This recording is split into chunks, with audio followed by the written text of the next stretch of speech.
بسم اللہ الرحمن الرحیم۔ حدیث مبارکہ ابو سلمہ بن عبد الرحمن ابو ہریرہ رضی اللہ تعالی عنہ سے انہوں نے رسول اللہ صلی اللہ علیہ وآلہ وسلم سے حدیث روایت کی ہے کہ آپ صلی اللہ علیہ وآلہ وسلم نے فرمایا، جو کوئی اللہ اور آخرت کے دن پر ایمان رکھتا ہے، وہ خیر کی بات کہے، وہ اچھی بات کرے، وہ نیکی کا حکم دے یا پھر خاموش رہے، اور جو کوئی شخص اللہ اور آخرت کے دن پر ایمان رکھتا ہے تو اسے چاہیے کہ وہ اپنے بھائی کو، اپنے پڑوسی کا احترام کرے، اپنے بھائی کا بھی احترام کرے، اور جو آدمی اللہ کی یہ دن، قیامت کے دن یعنی آخرت کے دن پر ایمان رکھتا ہو تو اسے چاہیے کہ وہ اپنے مہمان کی عزت کرے، اس کی مہمان نوازی کرے۔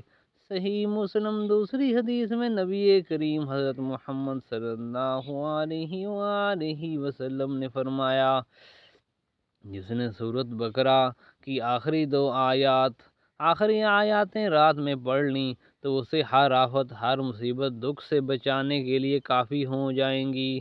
یعنی آخری آیات آمن الرسول بما انزل الیہ من ربہ والمؤمنون یہاں سے سٹارٹ ہوتی ہیں۔ صحیح بخاری تیسری حدیث میں حضرت محمد صلی اللہ علیہ وآلہ وسلم نے فرمایا، اللہ کو سب سے زیادہ محبوب اللہ کے ہاں وہ شخص ہے، کون سا شخص؟ جو لوگوں کو سب سے زیادہ نفع دینے والا ہے، دوسروں کے کام آنے والا ہے، مصیبت میں ان کا ساتھی بننے والا ہے، اور اللہ کو سب سے زیادہ پسندیدہ عمل وہ خوشی ہے۔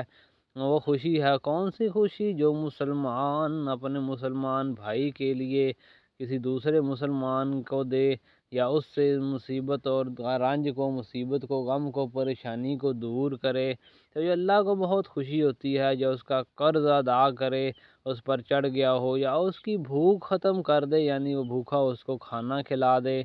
اور اگر میں کسی بھائی کے ساتھ اس کی ضرورت پوری کرنے کے لیے چلا جاؤں، اس کے کام آ جاؤں، اپنا خرچہ خود کروں، تو یا اس کا قرض ادا کر دوں یا اس کی بھوک ختم کر دوں، یہ تو بہت بڑا اجر والا کام ہے، یہ نیک کام ہے، ان کو کرنے کی اللہ کو بڑی خوشی ہوتی ہے۔ اگر میں کسی بھائی کے ساتھ اس کی ضرورت پوری کرنے کے لیے بھی چلا جاؤں تو یہ بھی بڑا اہم اور اچھا کام ہے پوری کرنے۔ تو یہ مجھے اس مسجد یعنی مسجد احرام میں، مسجد نبوی میں اعتکاف بیٹھنے سے بھی زیادہ اچھا عمل ہے، یعنی کہ بہت زیادہ ثواب ہے۔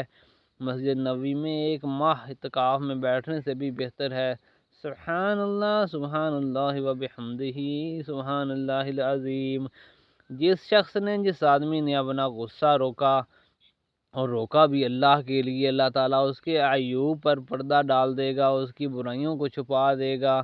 اور جو شخص اپنے بھائی، اپنے مسلمان بھائی کے غصے کے مطابق عمل کرنے کی طاقت کے باوجود، یعنی غصہ روکے اور اس کو طاقت بھی ہو پھر بھی وہ غصہ روک لے، باوجود اپنے غصے کو پی گیا، تو قیامت والے دن، جزا والے دن، اللہ تعالیٰ اس کے دل کو، اس کی روح کو، اس کے جذبات کو، اس کے دل کو امید سے بھر دے گا، جو وہ چاہے گا وہی عطا فرما دے گا۔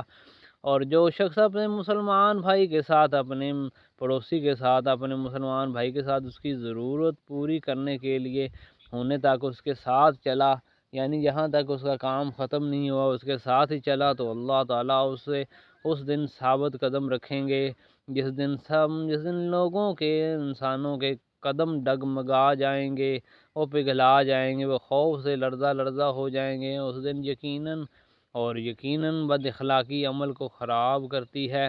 بد اخلاقی بہت بری ہے، کر دیتی ہے، جس طرح سرکہ شہد کو خراب کر دیتا ہے۔ اور ان لوگوں کے ساتھ اچھے سلوک کرو، پیار محبت کرو، ادب اور اجازت طلب کرنے کے بیان میں سلسلہ حدیث ہے، سبحان اللہ وبحمدہ، سبحان اللہ العظیم۔ چوتھی حدیث میں حضرت بریدہ بن حصیب اسلمی رضی اللہ تعالی عنہ سے روایت ہے، آپ نے کیا فرمایا کہ نبی کریم صلی اللہ علیہ وآلہ وسلم نے فرمایا، میدان محشر میں قیامت کے دن اہل جنت کی 120 صفیں ہوں گی، 120 صفوں میں ان میں سے 80 حضرت محمد صلی اللہ علیہ وآلہ وسلم کی امت کی ہوں گی، اور 40 صفیں دوسرے 1,24,000 پیغمبر ہیں ان کی ہوں گی، تو باقی تمام امتوں کی ہوں گی۔ سنن ابن ماجہ۔ پیارے بھائیو، اچھی اچھی احادیث کے لیے میرے اس چینل کو سبسکرائب کرو اور ویڈیو کو لائک بھی کرو۔ بہت شکریہ، جزاک اللہ۔